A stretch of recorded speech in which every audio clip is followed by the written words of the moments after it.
Dramatic. Yeah, no, I thought it was pretty, it was quite a bit as well. So Yeah. they're not going- How you doing all, folks? We're doing good. We got 1 minute.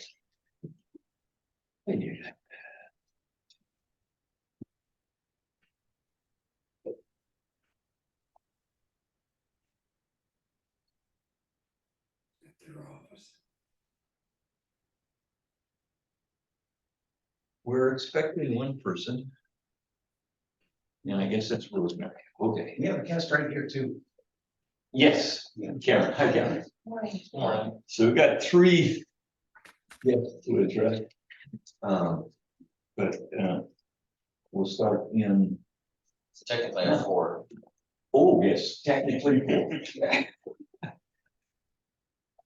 And you're again. Mark American. And His name name is WP. That's all they're sealing. This your name, like? Yeah, they're getting it. Yeah, that's what I'm saying. Okay. They're bringing it. He's getting a new tag on it Yeah. now. And a friend of mine, her name is Priscilla. Ooh. W. Is it? I was gonna say, it sounds Hawaiian. Chinese, but close. Okay. Okay.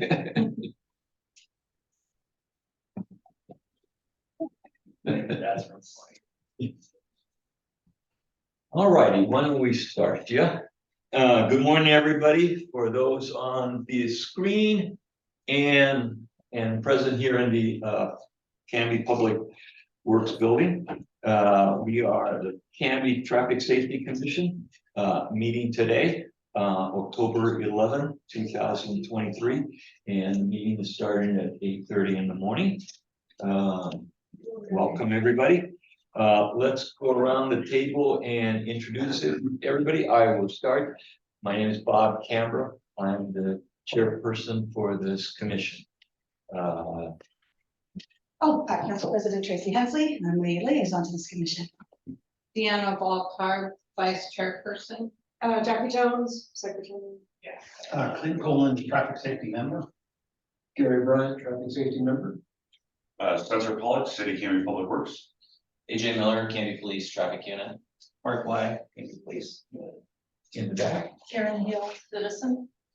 And on screen, Rosemary, would you like to introduce yourself? I'm Rose Ebner and I live on Juniper Street in Canby. I'm just a resident. Terrific. Thank you for joining us. I don't see anybody else online. Yeah? Okay. Yeah, I think I saw Jenny in the parking lot, but yeah, here comes Jenny. Okay. And here's one coming Good in. morning. And would you like to introduce yourself then? Jennifer School, I am part of the traffic safety committee. Jackie, are you sending around? Oh, it's perfect. Thank you very much. Yes. Spencer's fault. Usually is. Bottleneck is Spencer. Thank you, Jackie, for sending out the minutes. As usual, I really appreciate all your efforts. Thank you very much. Did everybody have a chance to look at the minutes? Yeah. If so, is there a motion to approve the minutes of September 13th of our last month? I move we approve the minutes of the September 13th, 2023 meeting. I Okay. second that. All those in favor, say aye. Aye. All those opposed? Thank you very much. Okay, first business is order of citizen input.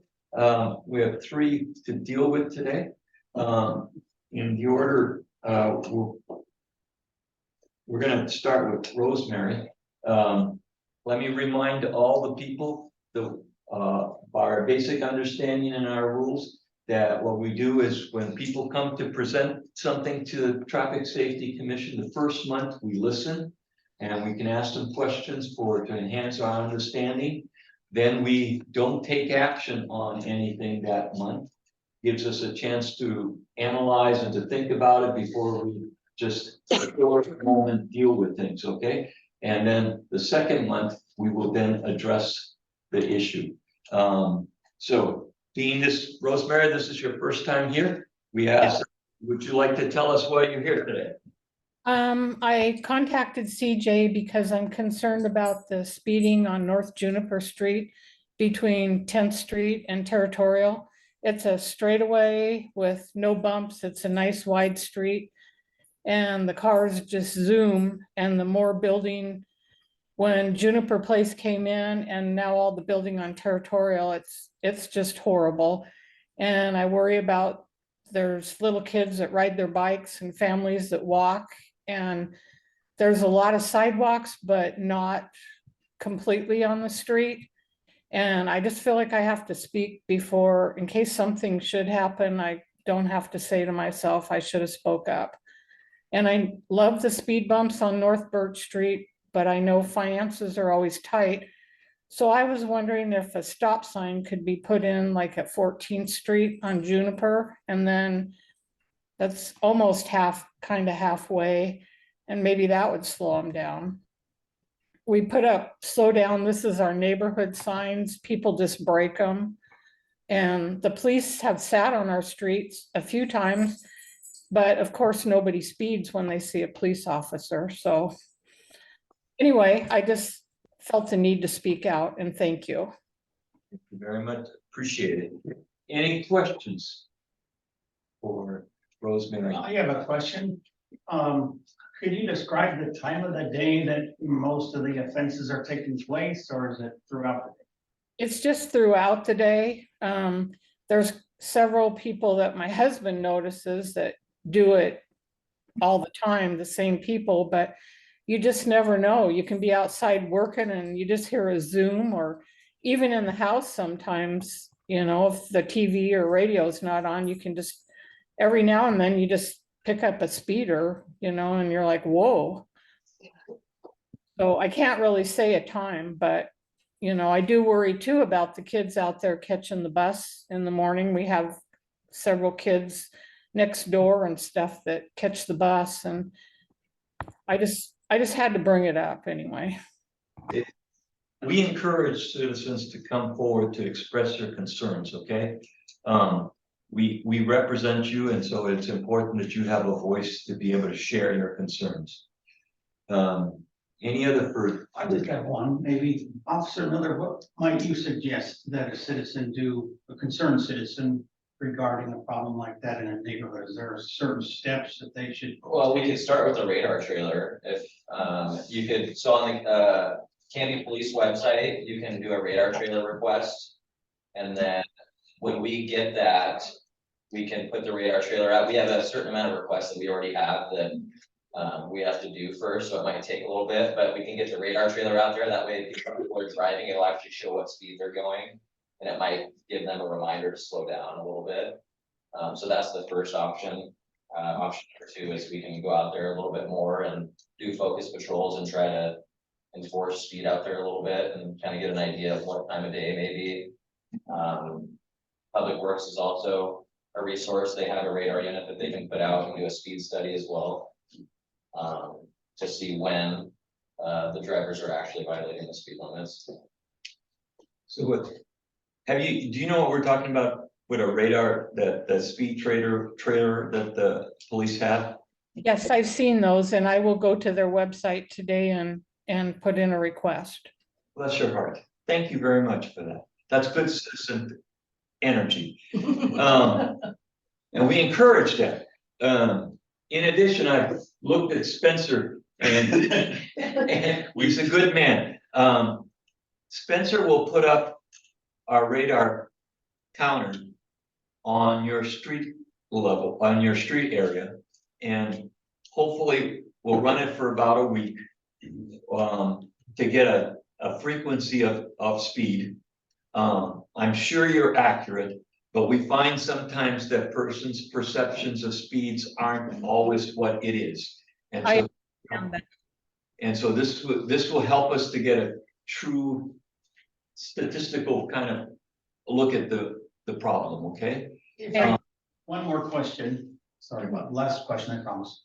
On North Juniper, where do you think the highest speeds are being realized? I think towards the middle, because once they turn, I'd say between 14th and 13th, because they turn off Territorial and then they get their speed up by the time they get there, or they come off of 10th Street and they have time to get their speed up. And I live at 1434 North Juniper, so I think I get the brunt of it because they have time to get going from either direction. You know, it's good that you appear because, you know, as an ordinary person, I wouldn't have thought that Jennifer was getting that kind of frequency, but I'm looking at the map here and I can see why you do. It's as straight a shot up that road as is possible. Yes, So thank you. We will schedule you for next month. All right? okay, Let you know about the agenda and things, so you will be on the agenda for our discussion of this issue next month, okay? okay, thank you. Now, you're welcome to stay, because next up is another discussion of some other streets, 2 other streets here in Canby, and you can listen to that discussion if you want. If not, then you can bid us goodbye, so I'll leave that up to you, okay? Okay, thank you so much. You're welcome. Is there another, okay, moving on because we've got long agenda. I talked to, Karen, I'm gonna just keep you to the end because I think your discussion is gonna be a lot more longer. I talked to Carrie Greer, who that's the person down on, Darcy Estates. uh, At Darcy Estates, they're about. yeah, down, about her concerns. And I shared, you know, she had gotten the speed data study that we had done and several things. I encourage, according to our to-do list, I shared with her the data showed that there were a relatively small number of speeders because they seem to cluster around the same time of day. And the one super speeder, Pardon me? there was one super speeder, wasn't there? Yes. At like one time a day. One time a day, every day, you know, at this, just around the same time. So it was, and that makes it difficult for the police, and also possible for the police. But what we did is, first of all, we talked about encouraging citizens input to, if they notice that it's a same type of person, they can use the non-emergency line and share that kind of data with the police so that the police may do an outreach to that person to you know, a friendly warning and discussion point about how to, you know, so they should do that. She shared her desire to have speed bumps. I said I would bring this up here, but in all honesty, I told her that that is something that the city has not done and does not seem to encourage ever since their attempt to put speed bumps into Birch.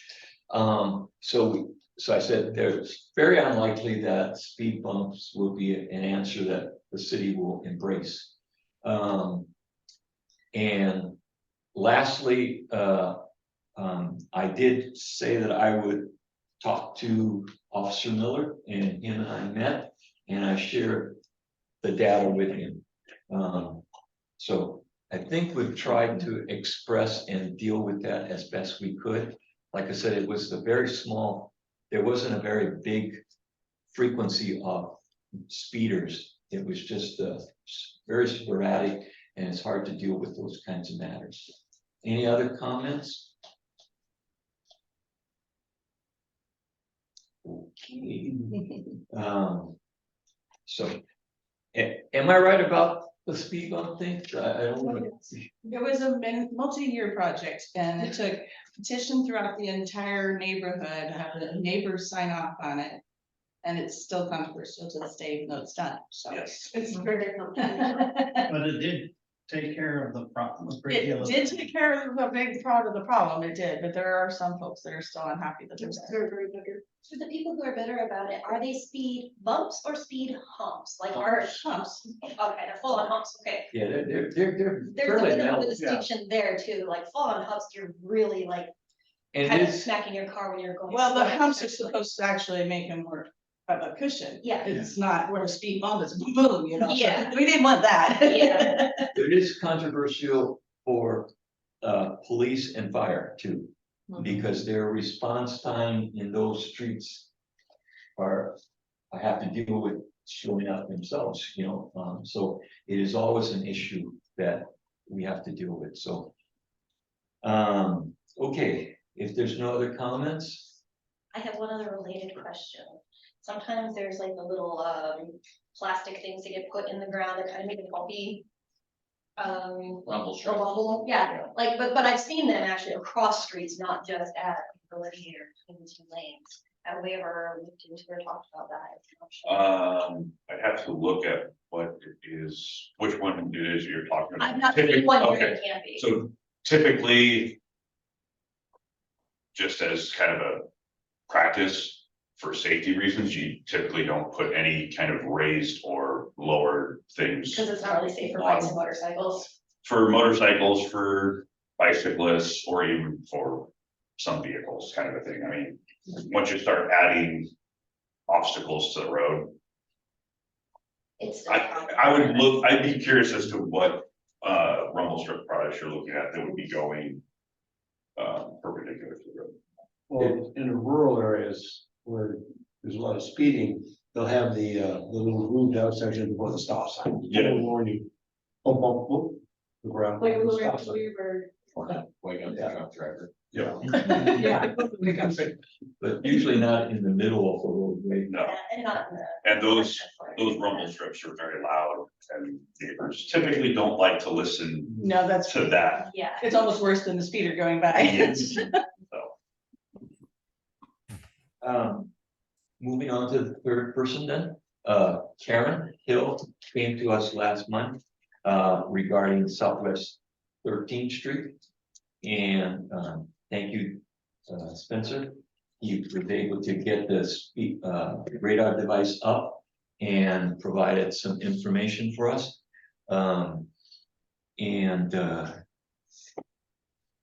I did some analysis of that thing. Now, remember, this is not a professional summary. I have to always put that, it's done by Bob Campbell. But you do a pretty thorough job, I have to say. I appreciate that. And we appreciate you going through all those numbers and doing this for us. So what I try to do is summarize the data, and it's been fairly consistent over the years how I do it. I must tell you, I sent it out to everybody, so everybody, I hopefully had a chance to look at it. This is a little surprising, Unless you live there. not for the people on 13th, there were 2 people on 13th over there. I'm just, in all the years of traffics that we've done this things, the frequency and the spacing, which I'll go over, is a little bit surprisingly big. Highlight things. We'll start with eastbound, and this always throws me off. Eastbound is, It would have been leaving 99 headed towards. Yes. okay, so this is, So, it's interesting because, you know, when I looked at I'll tell you guys later, looking at the data, westbound was heavier than eastbound, which threw me off because I thought it would be the opposite way, but it's good to have data to guide your discussion. Okay, on the eastbound, there's a whole bunch of discussion data that you can look for. But I'll start with 11 miles over the speed limit, okay? Which in this case will be 36 miles to 40 miles over the speed limit. Okay, one page up. No, the other, I'm sorry, no, down. Okay. This is 11 to 15 miles over the speed limit, which represented 218 cars. And now this is a week's time, okay, so keep that in 8 days. So you have 108 cars going 36 miles, 51 cars going 37 miles and so forth. You can read it. Actually, this reflects 27 cars, vehicles, because we don't know how, on a daily basis over an eight-day span, speeding at least 11 to 15 miles over the speed limit. There's 27 cars on a daily basis. So Is it 25? Yeah. that's at 25 miles. So this is 11 to 15 miles over the speed limit. There are 27 cars. Go down a little bit.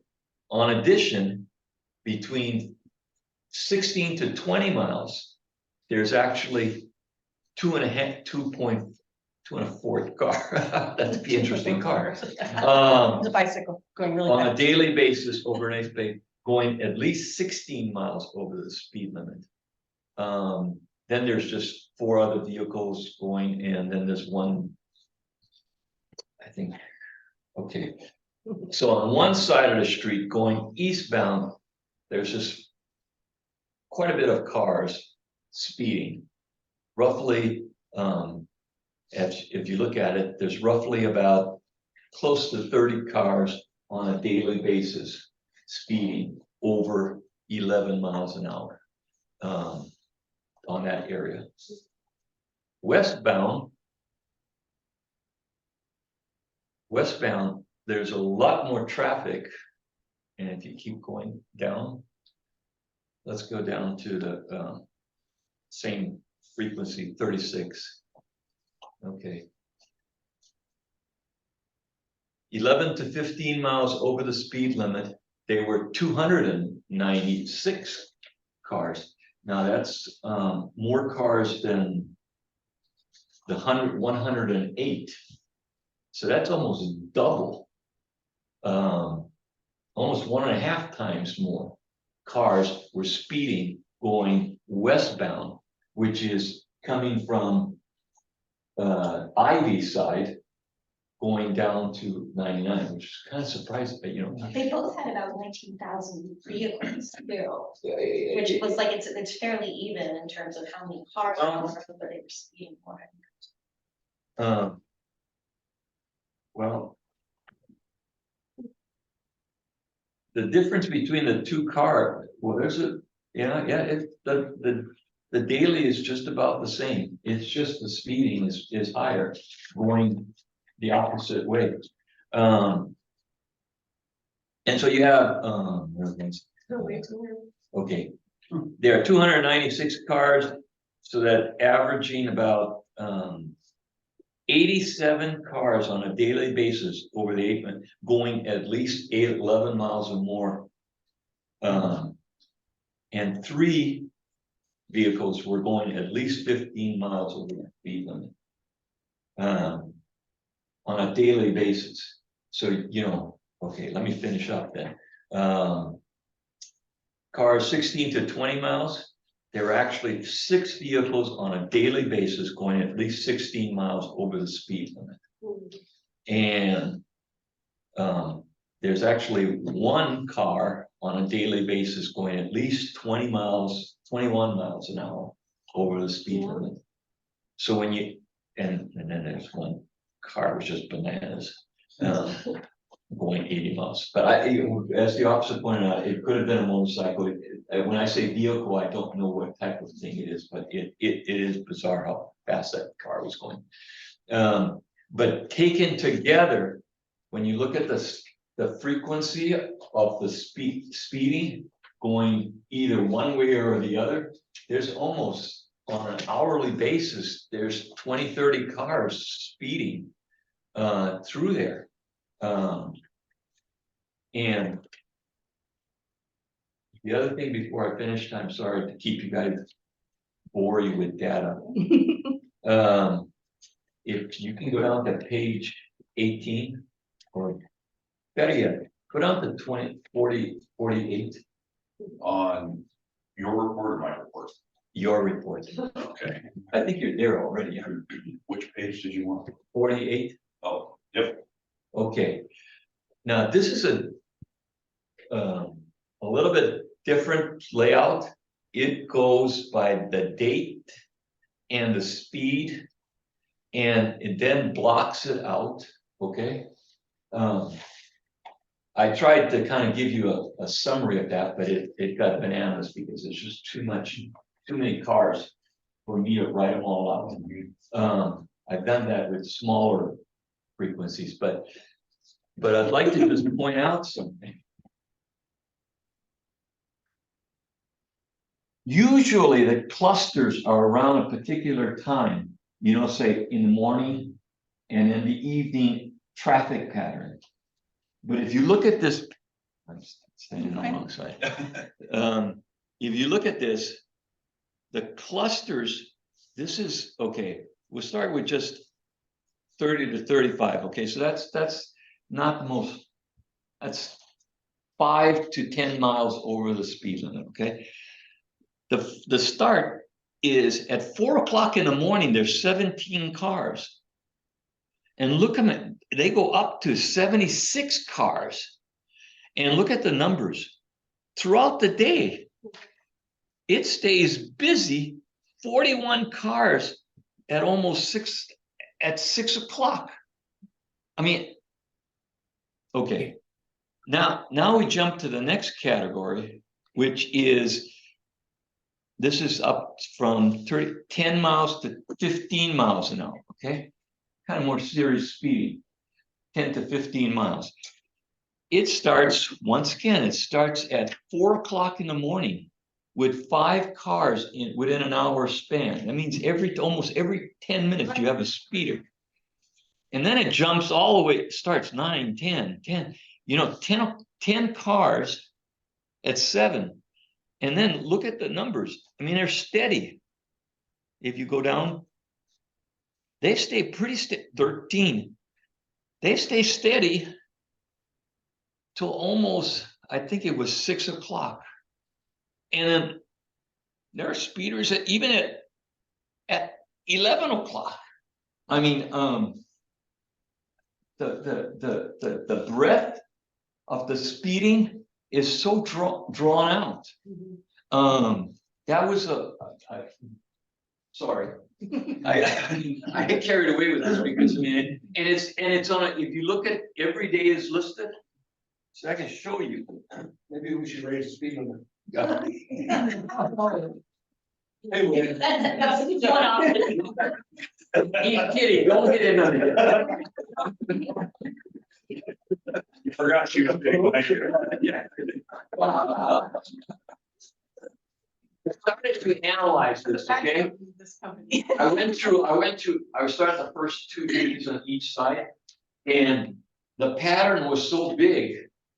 So I thought it could be that it was a particular day, but it's consistent from day to day to day that you get that kind of same kind of span and the volume. Yep, and so just to kind of give everybody else an idea, we had placed it on a street light right here where the sidewalks kind of come together to narrow up the road, and it was pointed towards 99. So when it picks up the westbound traffic, which is showing more speeding, it's them leaving the school zone, going around this corner, and it's giving us their speed when they're roughly just past this driveway. Well, and since it's all consistent throughout the day, that means they're completely ignoring the school zone, because you couldn't be going 50 miles an hour there if you hadn't been speeding like us, that's school zone. Think you can get up to speed to 50 that fast? Depends on what kind of vehicle you're. Yeah, I would tend to agree. Yeah, I mean, Whereas conversely, the eastbound traffic, the way that this device works is it's picking up people's speeds right in here. So right as they're getting ready to enter into it. and where they have lots of warnings. Yes, Are you also gonna put down Bible Village as well? it's up. Okay. I planned on grabbing it this morning. Okay. I got sidetracked with something else, so that report's coming next, yeah. Can I ask a question? At what point does this become considered a school zone? Right here. Harassment. Okay, and aren't the consequences for speeding in a school zone like twice as? The fine doubles, and the courts aren't allowed to, a lot of times for speeding violations, the judge will lower the fine to kind of help them out. With speeding in a school zone or construction zones, they're not allowed to reduce it. So if you're counting for school zones. Drop down that page over there. Down, I mean, oh, I'm sorry, up top. Oh, go out. What it doesn't matter, right, just on the top of the page, I'm sorry. Oh, So school zones. I take it would be more serious about the 30 to 35 in a 25 zone. I mean, considering that would be at least 5 to, Well, it'd be 20 over, because you're supposed to go Maybe 20. reckless driving. Yeah. yeah, okay, so. And you got 80 to hundreds of speeders in the school zone. I'm a little speechless because this is kind of like that we've never had this kind of. not you get more elected to them. Something you have the, before you asking. Somebody's not muted. Hi, guys. So I throw, this is the data. Thought, Is it posted ever like, or common practice to put up signage that says that fines double in school zones? I know they're big on it in construction zones, but. So there should be signs I out think there. there is a- Yeah, there is a sign there already. That the fines are doubled? No, no. Either fines are increased doubled. fines or fines doubled, something to that effect.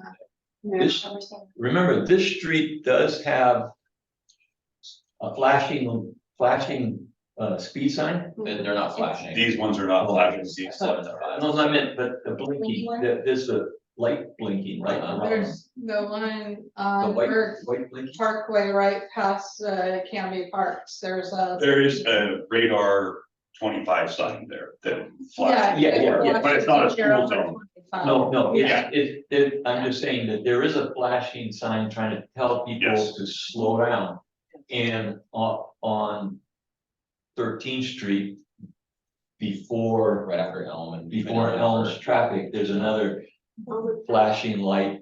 That one I think does. That tells you speed how up. fast you're going. That's how, And people don't want to speed up just to see. Yes, so I mean, there is sign, those are expensive devices that we've installed there already. To kind of cope with this, but I don't see it having much effect. Any thoughts? What I noticed cause I live off of that, when I go to work and when I come home. I have people on my tail. I actually worry when I get to my entrance to go in to my loop. Because last night I had a guy come in the other way going pretty fast, so I had to wait for him. Had a guy right on my tail. I thought I was gonna get rear-ended because he didn't realize. Our loop is 2 entrances, so I try to give enough warning, but I always go in one way to make it easier. And I thought I was gonna get hit because he didn't realize there was someone coming that I couldn't turn in. But it gets very dangerous over there, and I've seen cops every once in a while, but I know in the morning when I leave for work. When I come out of our loop, I'm going to 20, if not even lower, just to get the people behind me to go the posted limit for a school zone, because it is very busy traffic. And when softball games are going on, soccer games, it's even worse. So. And then people will pass you as well in the middle of the day. I've had people like pass me in that school zone, which is crazy. On a double line, right? Yeah. Yeah. I've had people pass me right there, it's amazing. And you can see why, I mean, you're accurate, Near to because speed limit. the volume. Of speeders is tremendous throughout the day, Yeah, as you can see, it's steady. You're getting, I appreciate the validation because I live on South, 13th and Elm, so I'm right in the middle of it. So, all right, so historically, stop signs are no good unless the traffic is equal either way, which it clearly is here, if that's something we should be considering. Technically, it's not supposed to be traffic calming, but it's even, This traffic would have to be the same each way for any streets entering onto 13th, and there's not the streets entering onto 13th. this is just on 13. This is just on 13th. And that's not the criteria to turn onto it. So we can't put just stop signs just on. You can't use, No, you can't use a stop sign to control speed. So we're not on I mean, you can't, where there's equal traffic flow of a stop sign that, that you're trying to do is create a safer turning. And that's why you put a stop sign before we stop to create a safer, like right out here. It's, the stop signs work because you got heavy traffic flow on both sides and you're trying to create. So the one up here counted because there's enough people coming up to territorial. Yes. There's obviously not enough people leaving. Do I need to ask neighbors in my neighborhood that are retired to drive around all the time? Karen, if you like to drive in the neighborhood? No, that wasn't what I was thinking. I do have a question, Yes, for Officer Miller and, Mark. Forgot your last name. Is that something where we could actually do some focus patrols, that if we know for sure that this is happening, with extra the higher speeders? Yeah, Cause I remember back in the day, like Knightsbridge Road, like we knew, like, if you speed, you're gonna get a ticket. Like for a while, then people's behavior changes. so last week, we got the speed data from him, at least he kind of gave us a little bit of an update on it. We sat out there at the softball field and we wrote a few citations. Okay. The problem with that specific area is the only really place to park is on 13th on the shoulder there by the softball fields.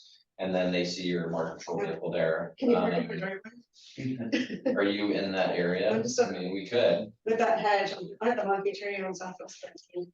yeah. It's right so- off the stop sign. around the corner, but I was gonna say the same thing is to try to give these guys a little bit of credit, because I know for a fact that even if I go park the city truck out there, all of a sudden speed comes down just a little bit. If I go and park inside of Aspen, the speed goes back up. So just with seeing the city truck sitting out there, not even having lights on, people naturally just all of a sudden look to see what's going on. So with a patrol car there, everybody all of a sudden just brings up speed down. Photo radar.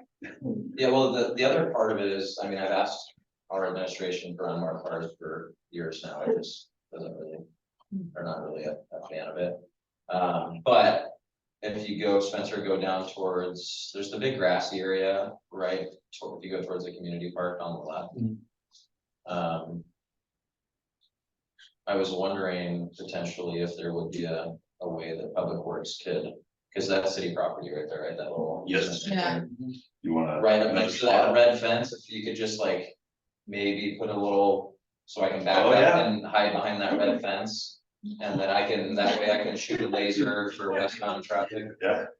I mean, that's the way I get creative, is like, they give us these big marked patrol cars, like find bushes and fences to hide behind and.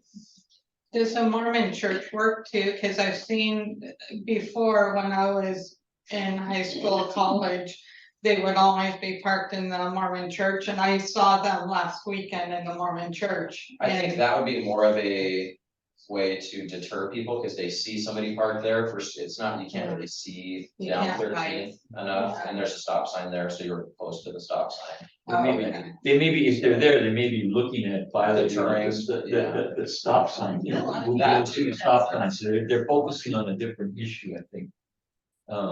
And if needed, just FYI, I am on the board for that homeowners association. If it would help, I don't know what the city would do, but if you needed to hide on one of our side streets somehow, I think we could make that work, just to get rid of these. Or people. find volunteers who have houses in strategic areas. Yeah, cause even in my driveway, I wouldn't mind if you needed to park or something just to Right. kind of help, but it's just. I wanna get this corrected, because all that's gonna happen is it's gonna keep getting worse. And what I'm finding in our HOA is that we're having people that don't obey the parking signs and park in our area, and then they start doing fights with the neighbors and stuff, and it's just people are more concerned about themselves, not the well-being of everyone involved. And then the motorcycle officer. He's been created before. Yeah, he actually just took a job somewhere else. job. So, Kristen? no, Mayhem still works here. Mike Smith works as a investigator for the district attorney's office. He took a job. Fair enough. Can I ask a Yes, question? no, and you can make comments to that. Okay, what about your undercover car? Can't you use that to sit out there and pull people over? So for speed enforcement, we can, we have like detective vehicles that aren't marked at all. Most of our patrol and traffic cars actually have police markings on them. They do kind of have subdued graphics, so they're not super noticeable unless like at night, you can't really tell, it just looks like a black car. What's your license plate to give you away? That yellow Yeah, license. the yellow plate. license plates usually do. We have done focus patrols in the past where we have like somebody in an unmarked, like civilian looking ride that's a detective vehicle. And they are the person holding a laser unit and they're checking speeds, and then you have police parked down the road and they just get on the radio and say, hey, a red Chevy Suburban was doing 40, and then we go stop them down the road and then we communicate and do things that way. We typically do those under grant time, so we have grant funds that we can use for speed enforcement. I think we have around $3,000 for grant money this year for that we use, you know, throughout the city throughout the year. So we can definitely probably try to set up something in that area based on the speed data that we're seeing. Yeah. I know definitely, because I'm work as our traffic officer. That's gonna be a project for me in the next, you know, however long that we can get to at least slow people down, so. I really think that the best deterrent to this problem is going to be tickets. These people need to be cited and they need to have a hard lesson. I've been in the mental health field for over 20 years, and so I tend to study people's behavior and say, why do they do this? Why do they act like this? Well, I think they act like, I've lived for 5 years, and I think they act like that because they don't have respect for the law. They don't have respect for police officers. They don't have respect for any of us in the neighborhood. And the only way that we're gonna get their attention is they've got to have some serious consequences. And consequences help with people who are antisocial people. And so they need to have tickets. In school zones. And word needs to spread that police are going to be giving out tickets over there in that neighborhood, and it'll spread. You know, I just need to balance that. I respect that comment. At the same time, I just need to acknowledge for the police that, on a weekly basis at the city hall, they have traffic court there. And yet last week I stopped by, just out of curiosity, and they have on a docket, was 100-something cases. And that doesn't count the people that already paid and just pled guilty and just paid it. These are people that. I'm not trying to minimize this problem, but I'm just trying to make sure we understand that throughout the city, the police are actively working, giving tons of tickets out. And so what your comment does resonate, that there's a lot of problems, but I just want to balance it off with our understanding that the police are generating a lot of tickets right now. And I just needed to make sure we got that perspective. Like Officer Miller, question, when you do pull over somebody that's really excessive, exceeding speed limit, what's their excuse? What, do they have an attitude? Do they screw you? I'm gonna go as It fast as I totally want. varies. We get, you know, from I wasn't paying attention to, no, I wasn't speeding. I have a right to travel. I know my rights. We get for every excuse in the book. And occasionally you get people that totally own up to it, that they were just in a rush. It just varies. Cause I see so much of it myself, because we're all concentrated on our special little parts of the city. Okay, these people are speeding, these people are violating this, and that. And there's time, okay, Bob likes to walk along, I ride my bicycle all the time. But still, I go down Holly Street, And I swear, I think, why can't we have a speed limit sign like Burma Shade? Have a little idea, read the sign, it means slow down in Burma Shade. And yet probably half you don't know what Burma Shade means, but in the old days, there were signs on highways and it was rhyming with it, whatever. But I think about it, God, people, you go down Holly Street, I mean, I see them really blowing through there. But that's my street, and I'll stick to it. Any comments? Well, I think one of the things, and at least to your point, is there's certain communities in Oregon that you just know not to speed. Like Sherwood, for example, they use photo enforcement a great deal. And people with any common sense know if you're gonna be in Sherwood, you need to be extra vigilant to your speed. Same with Milwaukee, same with Beaverton. And you're reading a lot lately, I normally don't agree with everything Portland does, but they are adding a lot more photo enforcement. Because they don't have And any slabs. I think, you totally touched on if there's no consequences, that bad behavior will continue. And we love our police, but there's not enough of them and they're not able to camp out in specific areas on a regular enough basis. And these scoundrels are just, they know how to manipulate, and probably many of them have radar imagine that can detect police presence. And so we need to get as creative as they are. Okay, I've let you guys all say your piece, so I will try to shut up until that done.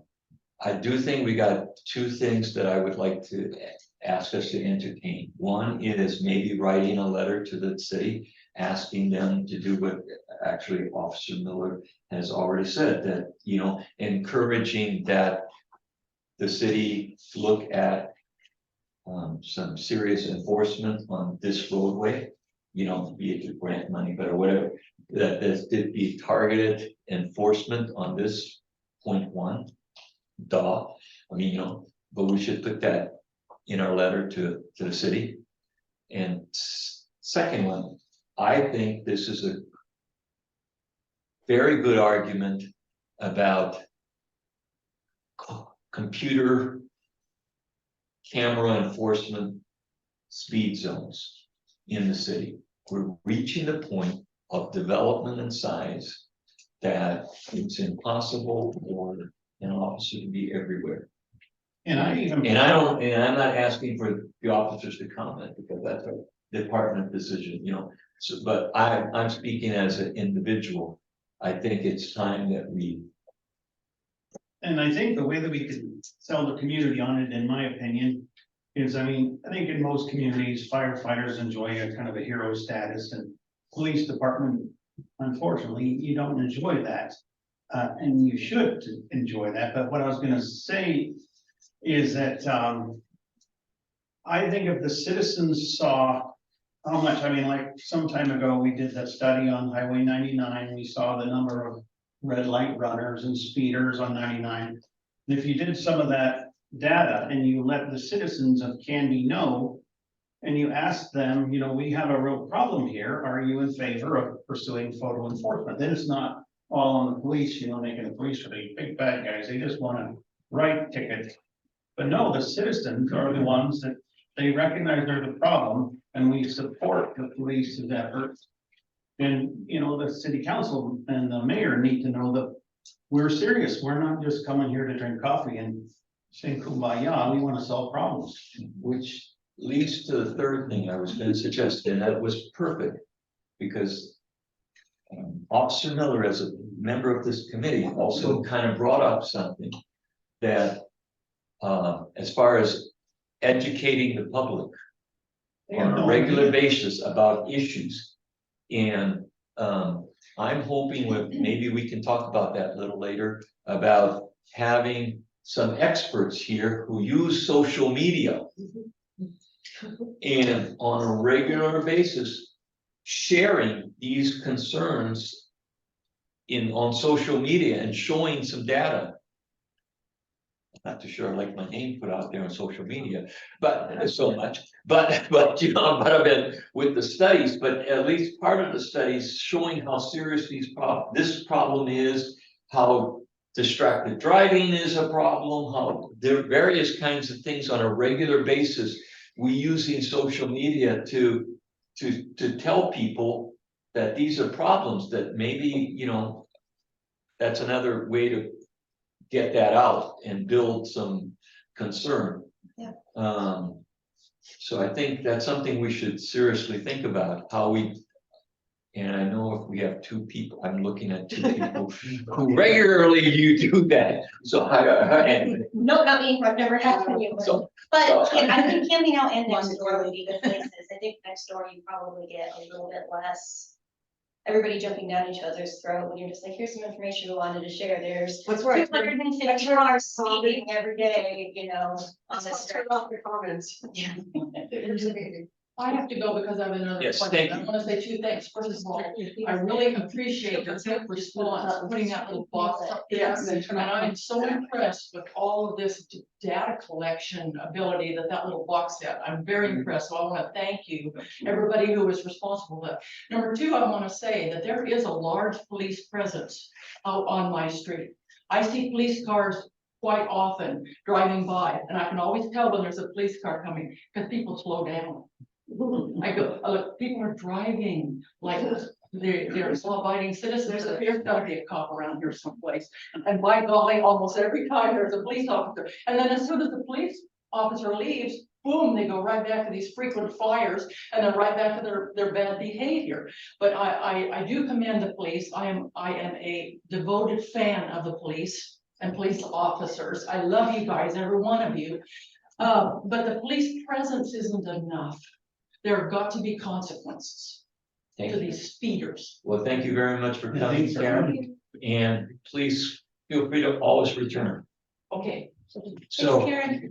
Bye. Have a good day. what do you guys want to do?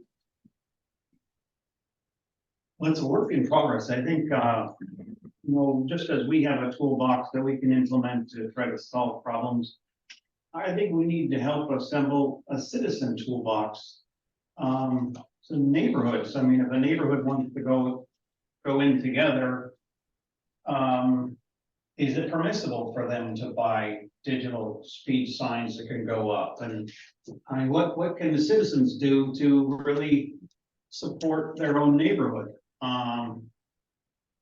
Because I think we need to help assemble that toolbox. We have a toolbox, but we, you know, are hampered by city budgets and, technology's come a long way. I gotta believe these digital speed signs have come down in price, just like the cell phone has. I mean, they've really come a long way, and it just seems like, for as fast as our city is growing, it seems like we're far too stingy with opening up the pocketbook to investing in these devices. You know, I'm not 100% sure on what the cost for a radar sign is these days. It's been probably 3 years, 4 years. Seems like it's been about 6,000 for seemingly forever. It has been, Are we talking like the one between Fur and Elm versus? I think that's, yeah, because That sometimes increases the speed, I've noticed. and I noticed that, so we were out there yesterday where we Yeah, that and was noise. I apologize. I didn't really want to be out there as much. But I did notice, because I was standing out there watching traffic while the guys were working on the pipes and stuff, and I was surprised at how many times I saw the red flash.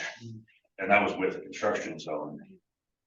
So I do understand what you're going through on that. But as far as the different types of feedback signs for the ones that just flash white compared to one that tells you your actual speed, the way that they're manufactured is they basically cost the same at this point. Before they used to be cheaper when it was just the LED lights that would flash at you. But I think that the technology and the feedback part of the sign has grown to the point where they're the same cost. I don't know if they've come down in price that much. I did just get a quote back finally for flashing stop signs. And those actually have gone up in price since the last one that we bought. So I don't know if they have come down in price, but I can definitely look. And there's pretty creative ones. I know if you're entering, say, Donald, let's say you're coming from the Woodburn area, and you're entering Donald, they have a pretty creative space sign in it. It says too fast, too fast. I mean, it tells you how fast you're going in it. And it's really, so there's some pretty creative signs out there that we all need to be alert to, but I think if you ask what can we do next, Bob, I think working with Public Works and the police and the council to try to develop a citizen toolbox. So the citizens that come forward that are frustrated and just about ready to put a for sale sign up in their yard because they feel like we're not listening to their concerns. There's gotta be something that we can do to support them and help them to support their own communities too. Hey, Bob, Yeah, yes, Eric. I think we lost your screen. We don't see you guys. What? We see us. Oh, now that's. I just saw Spencer's name pop up, but I got a black screen. Oh, Oh, now we do. Now we do have a black screen. It's 1 second, see. So I'm not saying things. Oh, but we were there. Weird. Would you do? And Rose. They don't know. Eric, you got yourself muted.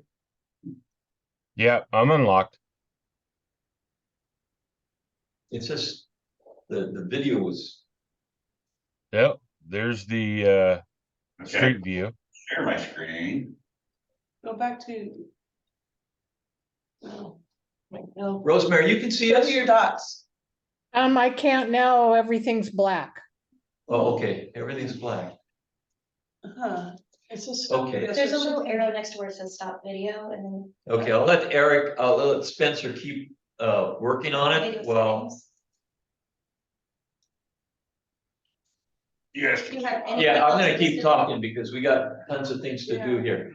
I have 4 things that we've talked about, that let's just see if we can get some action started on them and move on, okay? Because we've got still a lot on this agenda. Sorry to be a taskmaster.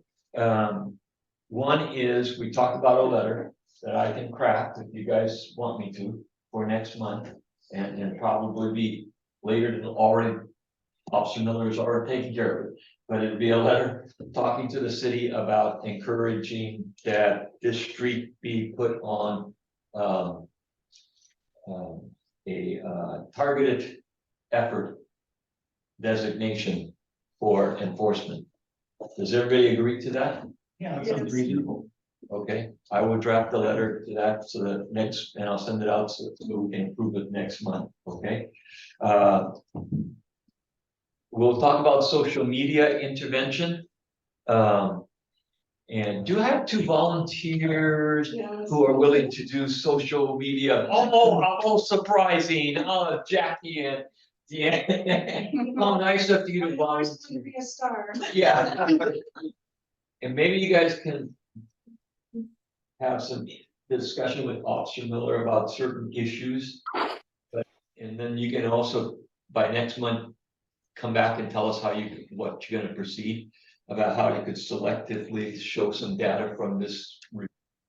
To talk about, speeding place and show them how, We did like the crosswalk thing we did when we made it about Canby and made it more personal. yes, it's real personal, it can be, it talks about distracted drivers, going down 99, speeding and putting on, their hats and combing their hair and, whatever, eating a hot dog while they're driving.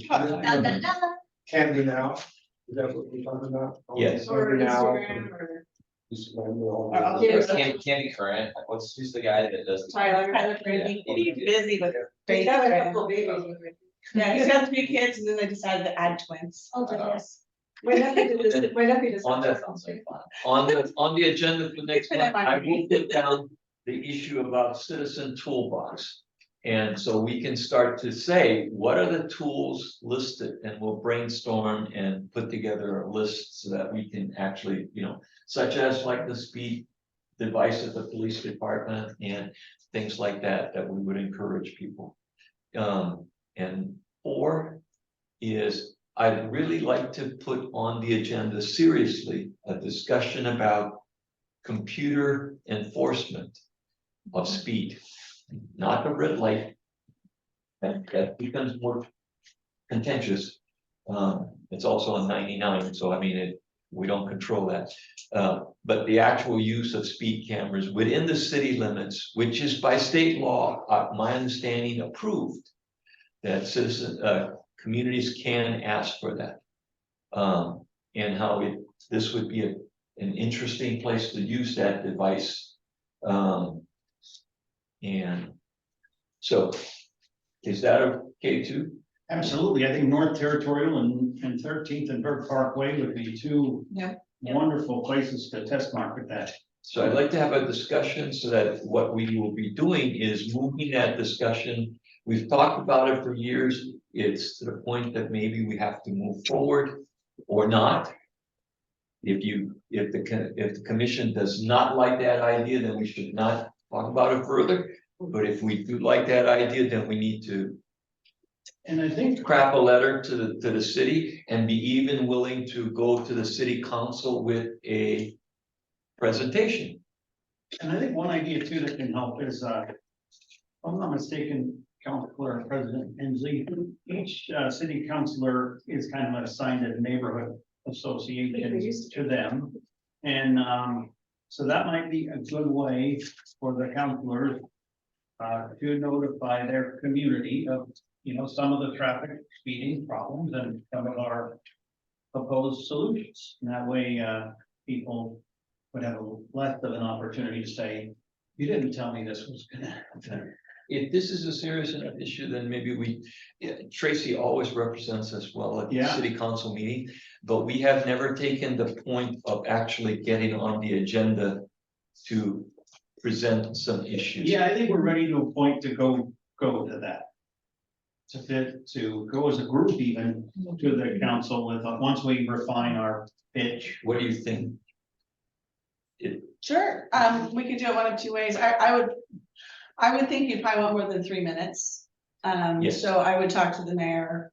And, I will do that. In fact, I'll be spending half the weekend with him after I leave here. I have another couple of errands and then I'm off to conference next weekend. Yeah. So I will be talking to him and, about 2 things, because Clem brings up a good point about the neighborhood associations. Unfortunately, most of them are inactive right now.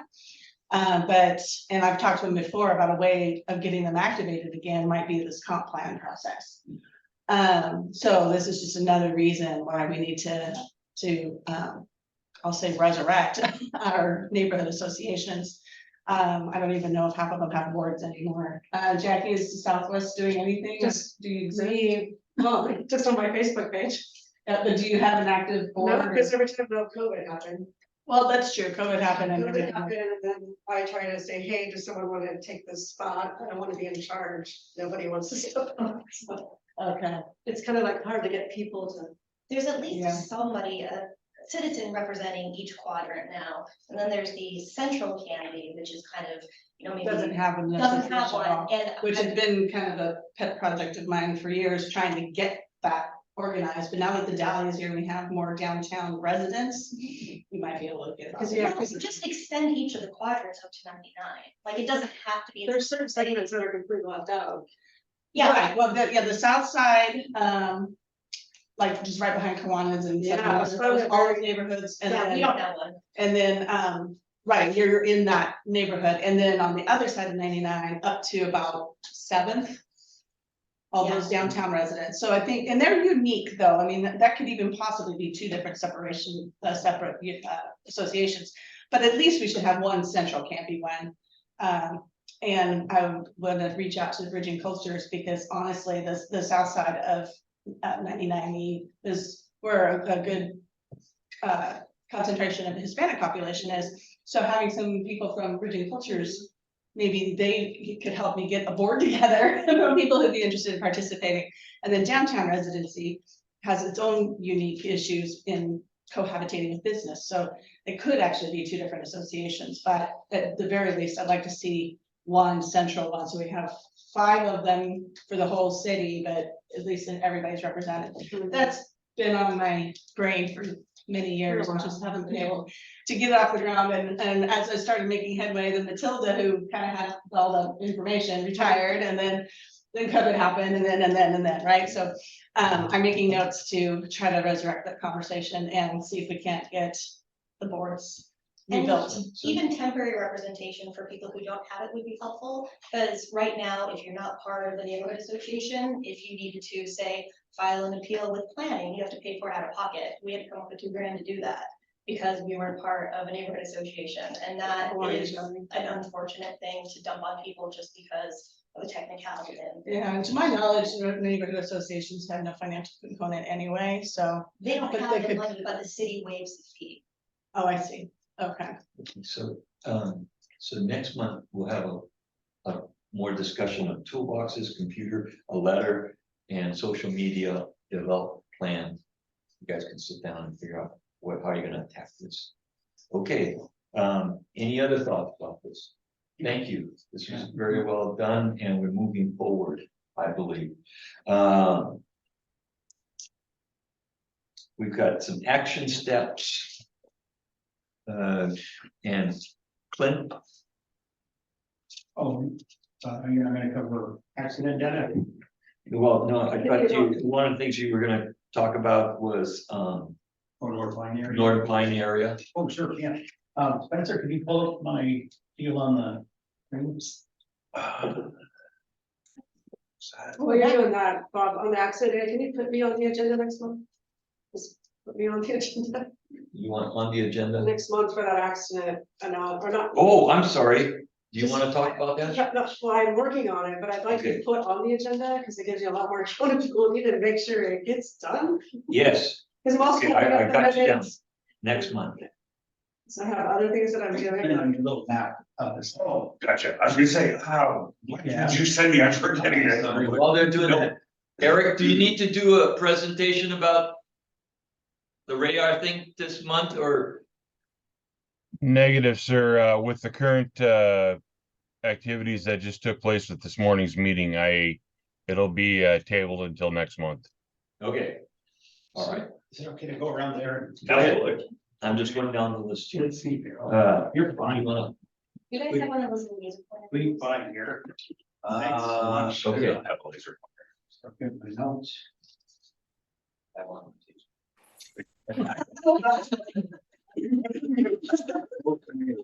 Fantastic. That's okay. Share the screen with that.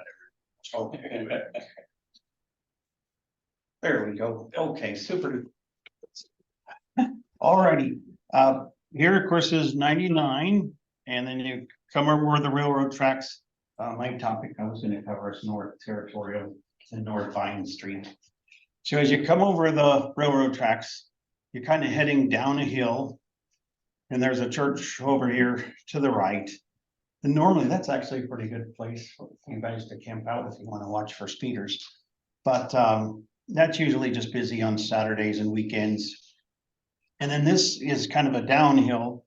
And right here at Walnut Street or Walnut Crossing, this is where a school bus stop is. And so as the cars come around this corner and they come up the hill, many of the speeders, if they see that they're gonna get a favorable light if they accelerate, many of them will, and it really creates an excessive speeding problem. So this is a school bus stop, and then if you go a little further, this area is being developed. And so there's gonna be a new home here, new home here. This has a little street that goes in and then turns. In fact, on the back of the board, you can see there. Where you come down the hill, you've got the church. And then there's the two X's are two new homes. The X with the circle is already an existing home. So the X's without circles are where new homes are gonna be going. And because this is parkland over here and the trail along the river, a lot of people cross the road with their dogs to go for walks and things. And it's quite dangerous crossing the road here with your dog. I mean, speeders and it's really troubling. There's a sign, there's a, on Territorial, there's a reminder sign, your speed is. Well, actually, that was the other thing that was interesting. Before this construction started, when they started putting in the streets, the digital speed sign used to be up here, and it worked really quite effectively, because as they'd come onto Territorial, it would read their speed, and it did seem to improve behavior. And then what happened was during that construction, Public Works moved that down to here.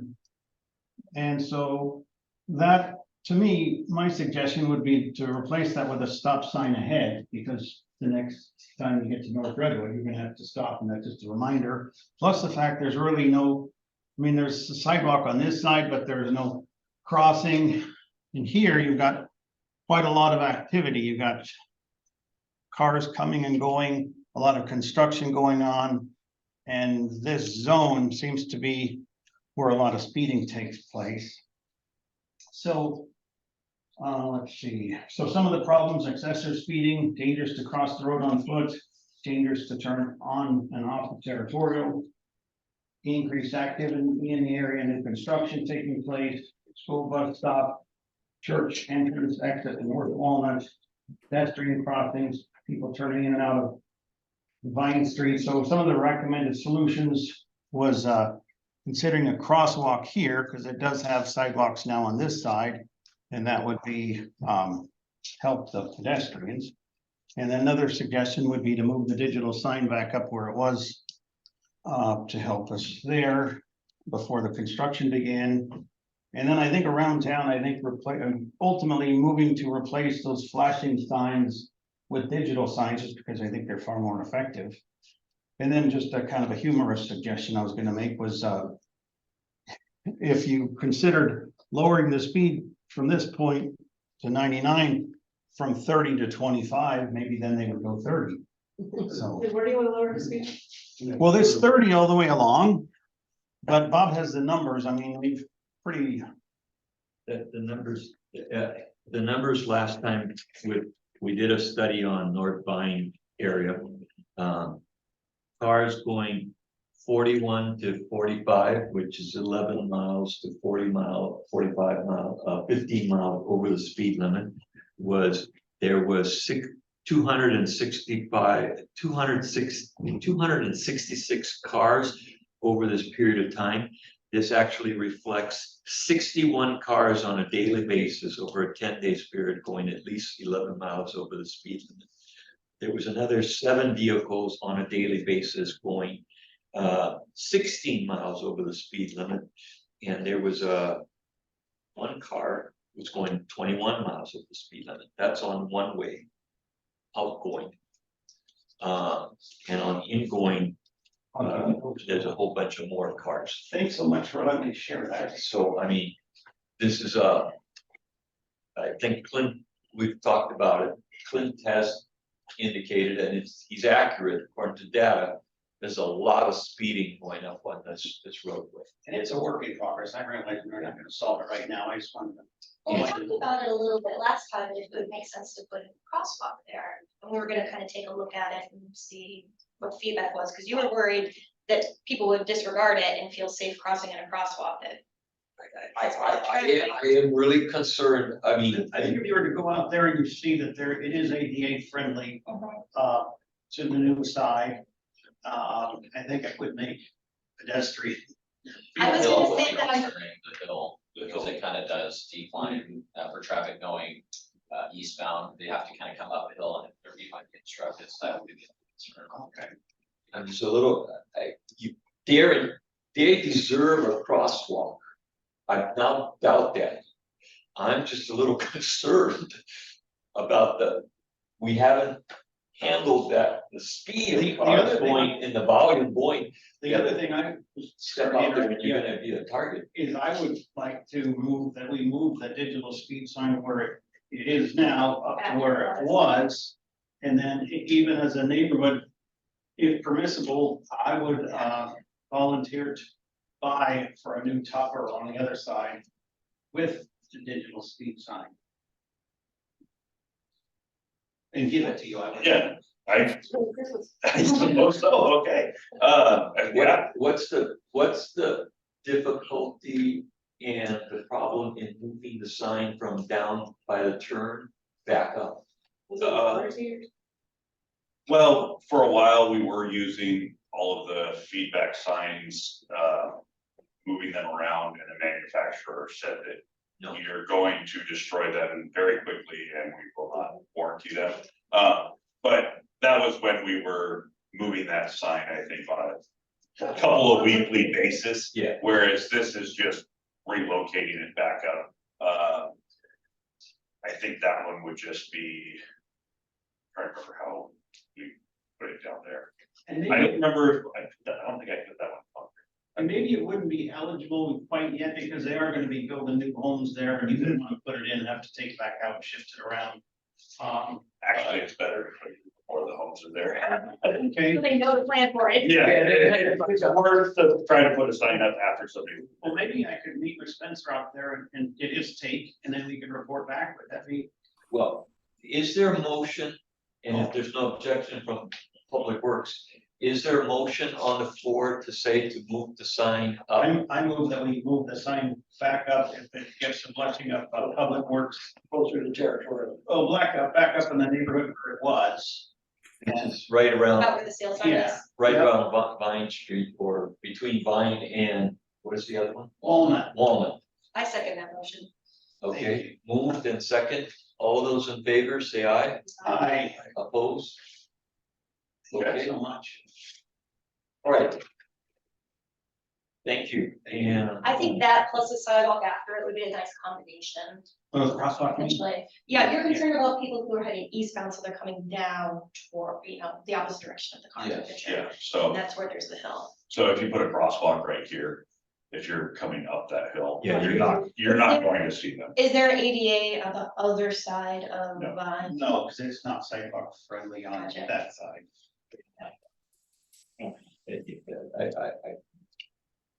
Like I said, I really believe they deserve a crosswalk there. Yeah.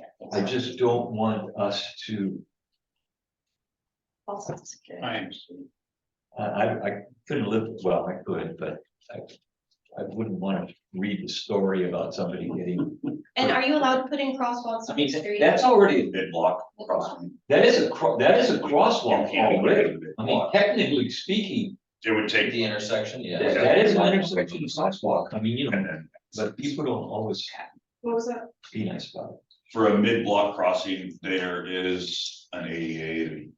So you couldn't technically put one here? Oh, no, we did not put a Well, mid-block. actually, the back this way, there is at the new intersection, there's an ADA. There's an ADA Right up there. here, Yeah. yes, but I think Jenny was asking Oh, about. Could we split doing it out just a little mid-block. bit, because then it would be there, but it would be more visible to traffic. and It just seems like that would be a good spot, because that's obviously a walking path. It is, it would just be installing an ADA How hard is that? on each side of the street, and then technically for a mid-block crossing, you are required to sign it.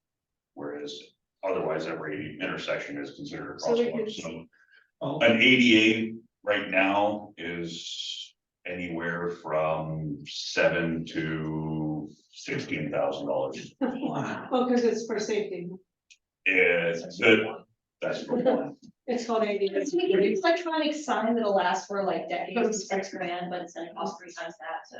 So the reason why the ADAs have gotten so expensive is that the state has really gotten strict. Actually, it's not even the state, it's the federal government has gotten really strict on the parameters on how they're designed and built. Yeah. And so you're talking like less than a 1/16 of an inch. If you- If you screw up, somebody then knows how to you have to tear it all out. It's- So they, I had driveways, I have neighbors with new driveways, and one of them didn't meet ADA standards. Yes. And this discussion, this is really a healthy discussion, but I think I want to move on. We'll come back to this topic.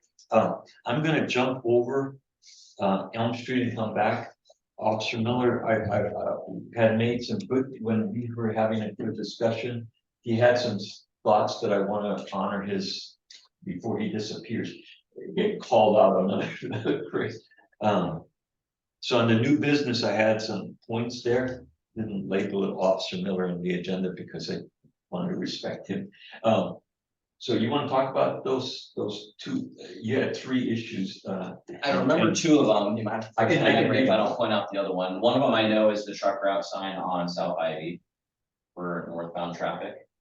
So I believe it is just a right arrow that says truck route, and then it's an arrow to have them turn on a second, I think there's two signs. They're still passing those signs, I think, They are. and part of the reason I think is because they think that right arrow means like the next one on Go up. 99. Which clearly it doesn't, but I think changing a sign to say next right or turn on Second Avenue or right on Second Avenue might make it more Just clear. the second, Because yeah. we had a couple semi trucks take out that post again, that where the crosswalk button is on 99. They try to negotiate that right. So But you want that one changed over to a, Can you read? that's right, Second right. Avenue. Can you just put a little something under that says Second Avenue, like? Cause you say second, right, we're gonna think Ivy, so like. So, yeah, and by the time they see that, they're probably doing it, if there's no. Here. Yeah. Here, turn here. Here, I know. Idiot. I get super obvious. It's not very big, it's a small sign. Have a decorative mural done on that wall, you know. Yeah, we want to share.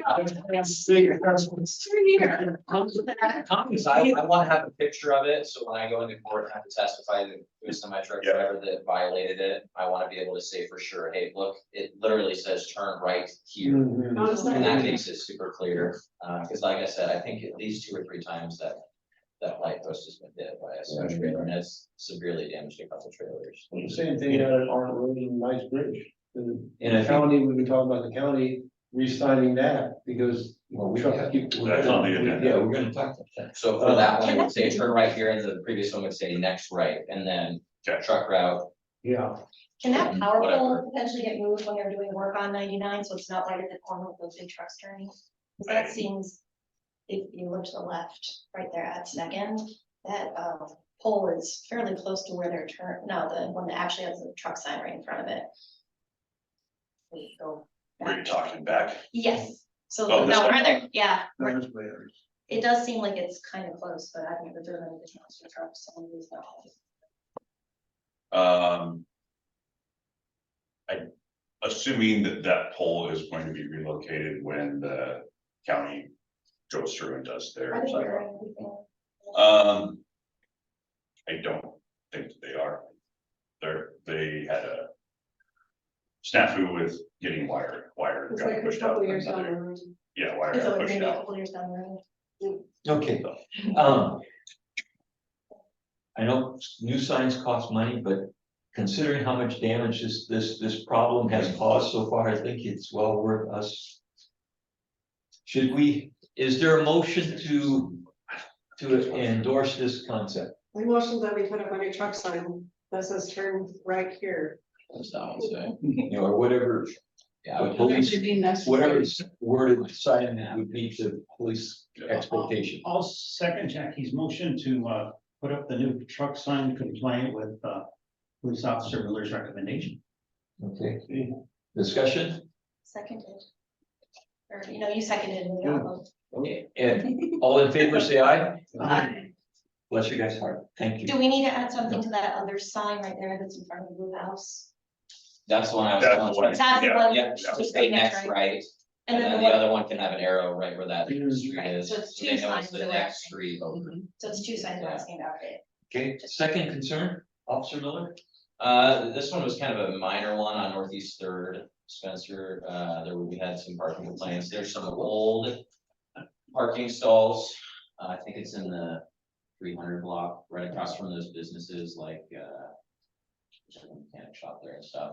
There's like a spot on the north side where there's no parking between these two signs, but Yep. there's some old white stalls there, so people keep parking there because the old white stalls are pretty faded, but they're still kind of there. If you, I don't know if you're able to remove those. Oh, that's gonna start Down right. here. Yeah, I think- Yeah, right through here, I think they were, yeah, right up there.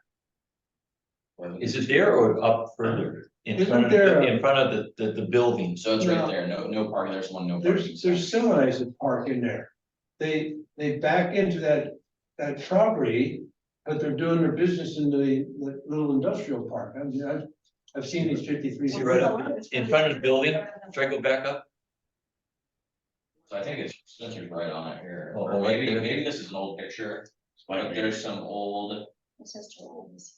So it's I know along that whole was- roadway, and especially in front of the building too, the high rise, the third-story one. There's some stalls there. That there's no parking, but they're painted. so. Right Yeah, up I was out there. there on a parking plank the other day and See right there, maybe that was it, yeah, yeah, right up here. there they are.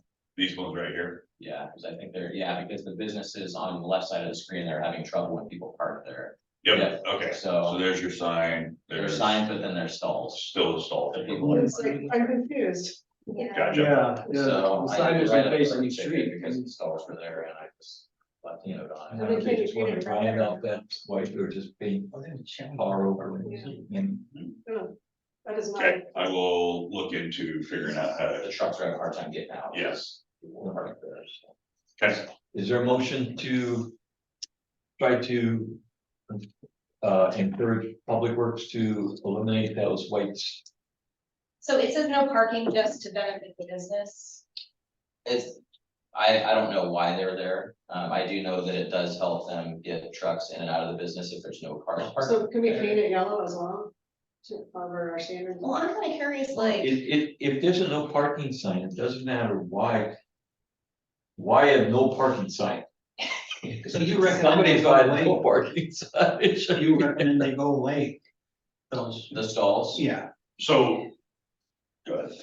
Yes, if there's no parking signs, you're not supposed to park there, I think those stalls should go away because people are gonna park there. And they'll just be the stalls and they won't even look up at the sign. okay, I'd like to make the motion that, Public Works with Spencer and Officer Miller, we follow their recommendation to remove unnecessary parking stalls in the location they recommend. And that was Northeast Third. There, second Second.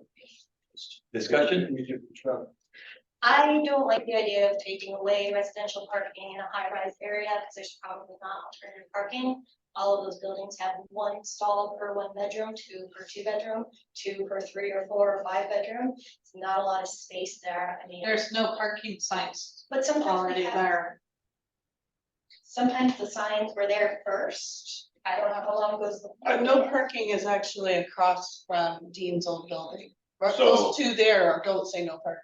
So Jenny, these signs went up after the buildings went in, before that property was developed into the apartments or townhomes, whatever they are. It was parking all the way through there, and the parking signs either went up as a condition of approval, or it was for, it might have been for fire access coming out or getting in, but the signs went up after or during construction for this, which was done probably 4 to 5 years after the road was reconstructed to turn it into a one-way and had parking on both sides. So I think that what your question is should there parking not be allowed? Parking has been allowed for several years. We just never removed the stripes. Yeah, I'm just kind of curious. Yeah. I mean, if that business has been doing business there since the beginning of time, and now it's a problem, it seems a little bit weird that the parking has been there for a long time without issue. So that street was redone in 2012. And Are those the signs that still have a time frame? No parking from this time to this time? I believe those ones are, Those are across from the No driveway. parking. that's down Okay. by. Ellis put those up to make Dean Mason happy. These have no parking. Further down the road, they have a time, Is he making the I'm owner across the street? but. He was, he just sold the building, moved out of state, but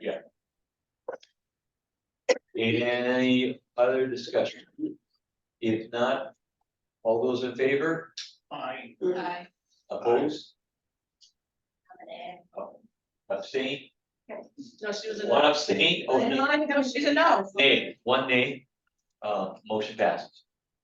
Okay, last concern, Officer Miller talked about social media.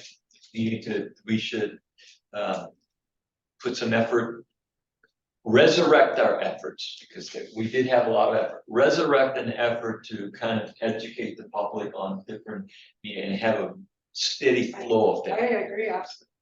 I love it. Can I ask one question? Yes, Did I understand it? So ODOT, when they looked at 99, the river on South Ivy, was that approved to go down to 30?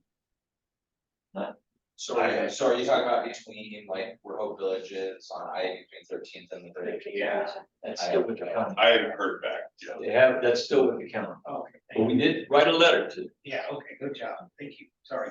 okay, so, we are resurrecting social media. All right. Bless you guys' heart. We'll get together. Okay, and we'll put a continuous issue on that.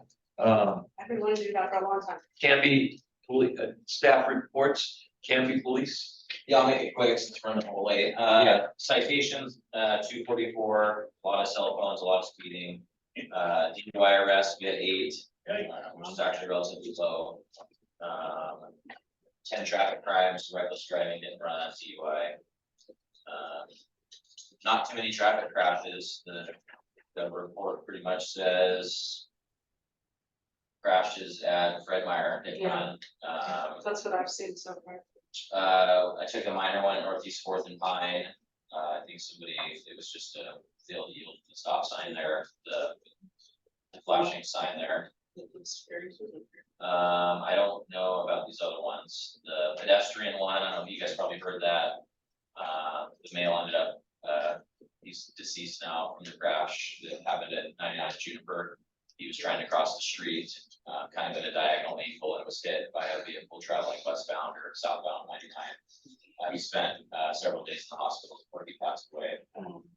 There was no impairment. The driver was just driving along. He just kind of happened to be in front of her. There's no crosswalk there, and so why do people cross there? Oh, it happens a lot. Yeah. So, yeah, that was probably one of the most serious ones we've had in a while in town. Other than that, all the other crashes were minor, and I'm only seeing 5 or 6 on here, so. Can I ask one question about police and public work? By now, do you feel like the quiet zone is a good thing or? I won't comment my own opinion on it. Yeah, I haven't had any incidents. I haven't seen any incidents that had to do with the train not honking the horn or any that have at least been called in to us. I would think once you take one safety measure away, that's my opinion, it's never nice. I haven't heard any concerns from the community yet directly that come to me, Oh, go out, Candy now, you'll see plenty. but at least nobody's called non-emergency about close calls or, anything of that nature. Just the drama. Yeah.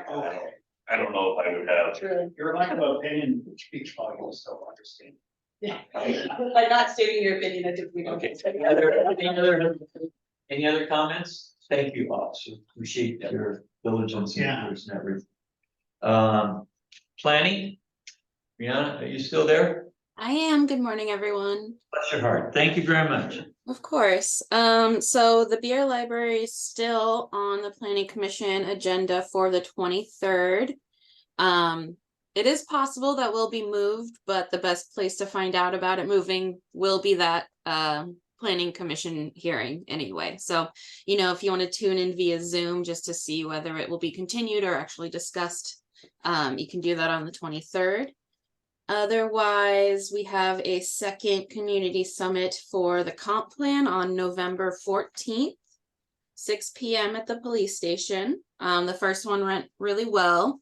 And this one will just be further honing in on the community vision and I believe discussing some actual goals.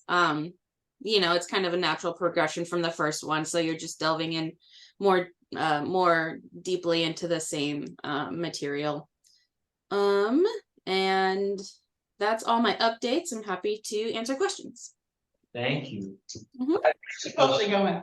I'd like to personally encourage any citizen or if you know citizens to attend that comprehensive planning meeting. It doesn't take that long out of your time. but it is. It was a pretty good meeting last time. It's setting the stage for, you know, for 10, 15 years down the road. And it's really important that you have a voice. Okay, any questions for? Well, the burning question on Canby now, what's the Chipotle update? Chipotle update, I think they haven't submitted an actual site plan application yet. So they're still sort of in their early stages. I mean, we do have a preliminary site plan that they gave us for the pre-app, but they haven't, again, submitted an actual land use application for it. So we're still waiting. Okay, Sure. thank you. Thanks for Yeah. waiting. Public Works. First thing is after our trip out to Second and Elm, I contacted DKS, our traffic engineers, to just kind of have a quick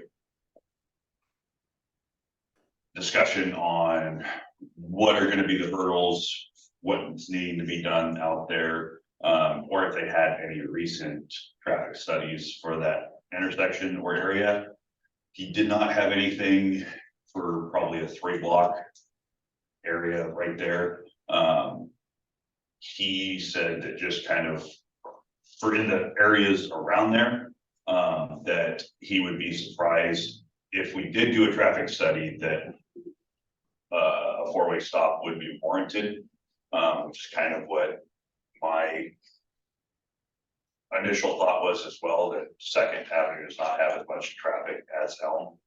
But he was saying that realistically, if the city wanted to move forward with trying to put that as a 4-way stop, that it's probably gonna be a couple $1,000s to do the traffic analysis, and who knows how long it would take, and the chances of it actually passing because of the safety concerns, stacking traffic towards 99 and the tracks, with it being the truck route and everything else. He said that he thought that would be a big push, but he's also willing to accept the money to tell us that. later. We already know. Yeah, Okay. so Well, I was gonna say, maybe we'll save the money, because we don't need to spend money purposely. So that leads us back to discussing the parking situation with the rental place. No, we're talking about North Second and Elm. Second now, getting charged.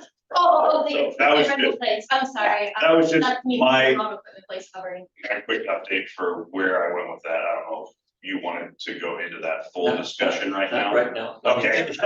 Reports, because I see it's 5. So other reports, the gas company should be done with everything in front of the school and then moving north down, South Ivy with replacement of their gas mains. And what else there was, the leaf season has started. We are doing, by appointment only at this point in time during the week, that citizens can collect their leaves and bring them down to Public Works and drop them off here, and we will take care of it. I think that that's something that's probably gonna end up on your guys' next meeting, an announcement for that. And then we haven't set a date yet, but there will be probably 2 Saturdays that we will have available for people to do that as well. You know, what other construction type things we've got going on? What happened next door? It's my house. That was just a sewer lateral. Okay. Yeah. So the problem with that one was with how close we were to the intersection, I couldn't get traffic around us, so we had to close Whole Street, and there was not very many happy people. The fuel, you guys are doing, I hear you're doing fuel for city vehicles now, within the next year, I think. That's within the next year. So we'll save money on. Yeah, but that still is going to, that still has to go through planning commission, and I believe that's not this one, but the following one, Brandon would have to, I don't know where that's at on their list for, but once it goes through planning commission, then we'll have plans. We'll have a fuel station here, bulk fuel. Oh, yes. For any kind of emergency type use. My compliments for the Public Works for that project. I read up on it. It has some of the highest standards of safety built into the devices that they're gonna be putting in. And I think it's a real safety issue that the city has a fuel place that will be available in case of serious emergencies here in the city, like the ice storm or an earthquake or something like that, that Public Works and the police can still access fuel. So that's from a safety point of view, that's a real important. So it's like earthquake proof. Yeah. Yeah. Okay. Thank you. And 10th Street is still 10th Street. open for January or so. I have to go talk with project manager on where he's at. I know the engineering was approved. Was that August that you guys approved that, Tracy? Yes. So the engineering was been approved. I don't know where they're at in the design phase yet. So I believe, just knowing how things usually go, is that typically it'll be the January, February time period that we would have a contract for. I'm just gonna harass you. I know. Every month until that project gets going. We Yeah. could say spring, they'll be working. Spring, early summer, That is what we are summer, currently shooting for. I say summer. Tracy? First, I do have a question. I was making notes on things to talk to the mayor about. How long the presentation and what agenda are you hoping to get on? I hope, and I need to check with my friend Eric here, but I think we're talking about at least 50. Did we get it in 10? We can do it in 10. Okay. We can cut, and I think We could probably squeak it to 15, but 20 and. Yeah, okay. a lot. So We let's can say do it. 10, and if you run over. Yeah, 10, and it's a And then- discussion of the two issues. Eric, you tell me if I'm up the tree. The two issues is to give us a briefing to the city council about the speeding. That is the level of speeding that's occurring on many of our main thoroughways. Okay. Supported by data. And one of the continuous push by citizens is enforcement of speeding rules and the use of computer tracking speed enforcement that would be much more stabilizing across the board, not for revenue generation, but really to stop bad behavior. And the goal being 0 tickets. See, our goal is not to give a lot of tickets. Our goal is 0 tickets from the Because there's no computers. violations. That because everybody's going the speed limit. Okay. So that would be our model. I can tell you that the next few agendas are pretty full, Mm. so, Is December a good month? December's probably not a good month, because we'll probably only have one meeting. We usually end up canceling the one around Christmas time. So it may be after the first of the year, but I will talk to Brian. If we can get on the agenda sometime, Okay, I will talk to you. whenever that is. You know, it's better that we at least start initiating going there. And then, Yeah, well, I will talk to him for sure, and then report back to you guys as to what that might look like. And as far as any updates, we did have an executive session last night. We're going to be moving forward with some interviewing for the new city administrator. Early part of November.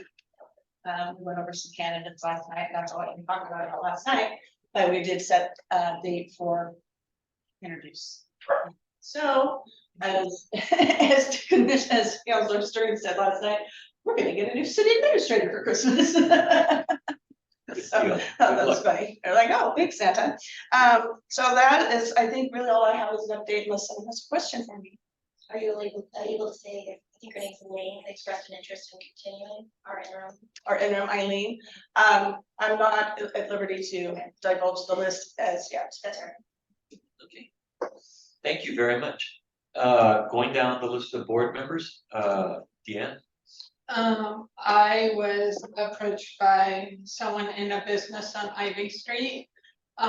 They were mentioning, I guess, police did a pedestrian crossing sting where people were alerted of it happening. And she mentioned that she would like to see a crosswalk that's lighted because there's so many kids walking over to township that are using the crosswalk near the hair salon. There's off of Third and Ivy. There's a hair salon at the corner and it's also a dog, or it used to be a dog. Lots of kids use it as a school route. Yeah, but she mentioned about a lot of kids using that and she goes, it'd be nice if it could be a lighted crosswalk if possible, just to kind of help, because she said a lot of people, even during the operation that the police had set up, a lot of people were going through and not obeying the crosswalk. It's a scary intersection. Yeah. So are you talking about, street, adding lights for visibility or a push button crossing? No, like a crosswalk light, like the yellow lights that Okay. light Like, up or it's a something. crosswalk. So like they have at the elementary. Or Correct. what we have up at, Township, our township right there. Yeah, I think that's. yes. And the question would be, And honestly. push would buttons you want it fine. on, would you want it on Third as opposed to Second? Yes. The kids take theirs. Because Second is the road that they're crossing the street at Third. But A it's lot of the walking kids out the take Third Second, so right? that they can go to the left at Elm and go right into the entrance of the high school. Most of them don't end up going to the front part. yeah. Okay. So, I don't know, maybe the best thing to do first is to ask Public Works if they could clarify in the plan. Look at, the Ivy Street plans, development plan what's to all see going and where. what, if there's one already planned. Can Once you do upon that a and time, there report was- back I next know- time? Sorry, once upon a time on the list, there was a pedestrian island and a crosswalks that needed to be installed there.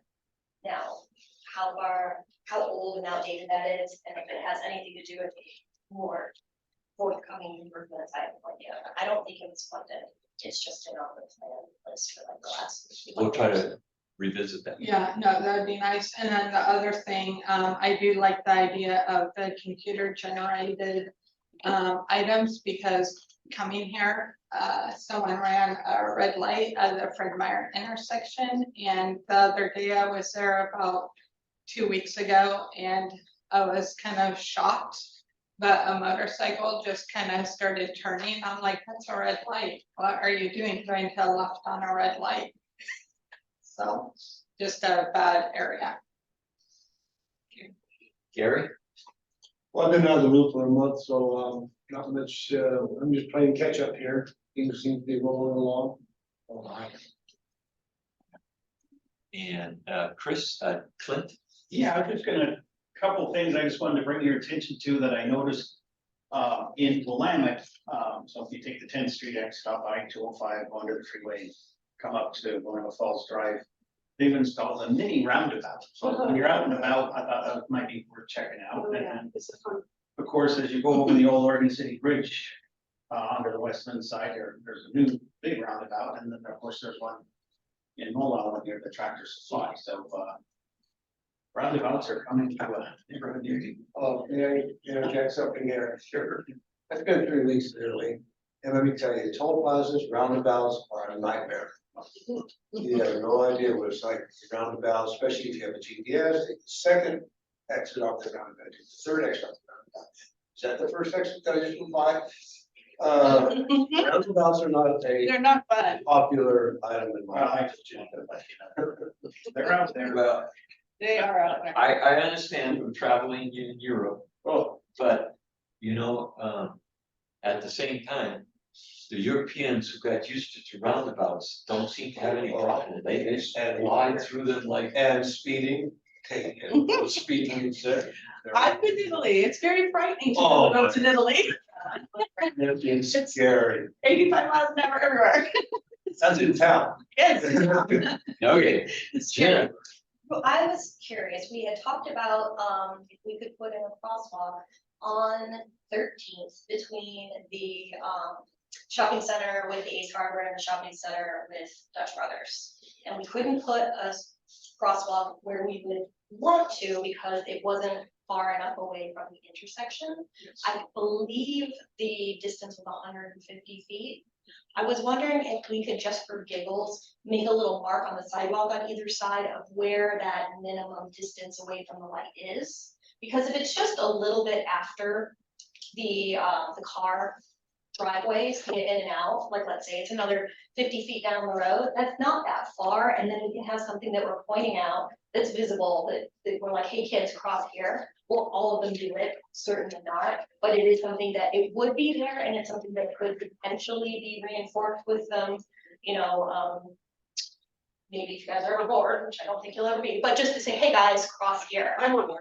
Because I'd love to see something I there. think that discussion's been brought up before. I think there's something about the cars coming out of the Ace Hardware and out the way. And the kids, especially the kids in high school, they're going over to the AMW and they're. Yeah, so the discussion that we had before was we can't put in a crosswalk right where they're intending to cross. Yeah. Because it's too close. And my thought is, just for giggles, maybe Spencer, would you be willing to just make a little mark on the sidewalk of what the actual minimum required distance would be? Just have a visual of, would it make sense to maybe have something a little beyond that? So if you're saying that if the. Like where that car is parked, right in front of that car, is that the minimum distance out?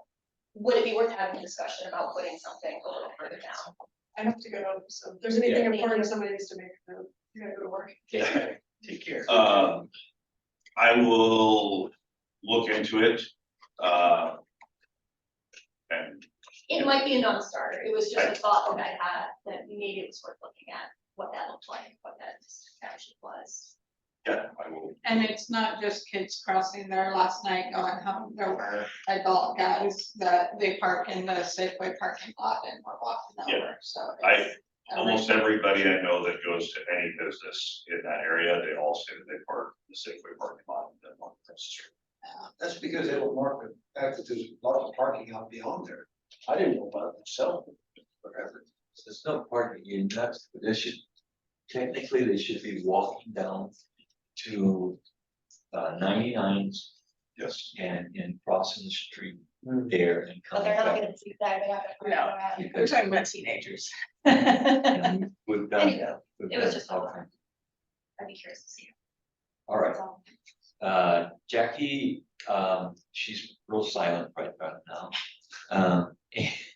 Eric? Have anything for us? No report. Okay, then is there anything else? That I Just one missed? last thing, if I could, on the river, do you have an opinion on a four-way stop at Elm and Second? I agree with what Spencer mentioned about, especially being a truck route, the first thing that comes to mind for me is if there is a stop sign there with the amount of semi trucks that are there. With the traffic light, that turns green as soon as there's a train coming to get the intersection, to get that clear. You can't really do that without a stop sign, right? And so traffic's gonna back up. And I'm sure everybody in this room has seen people stop on the road for traffic. Okay, yeah. And so if traffic's blocked and there's no light to turn green to get it cleared, then I could foresee some issues with the train. Thanks. Yeah. That's all I have. All right, you guys have been terrific, and we've had a healthy discussion of all kinds of things today. And I appreciate your diligence and your help. Bless all your hearts. See you on November 8th. Perfect. And Eric, could you stay for a second? All right, so that, like, are you really gonna be coming and stay? Yeah.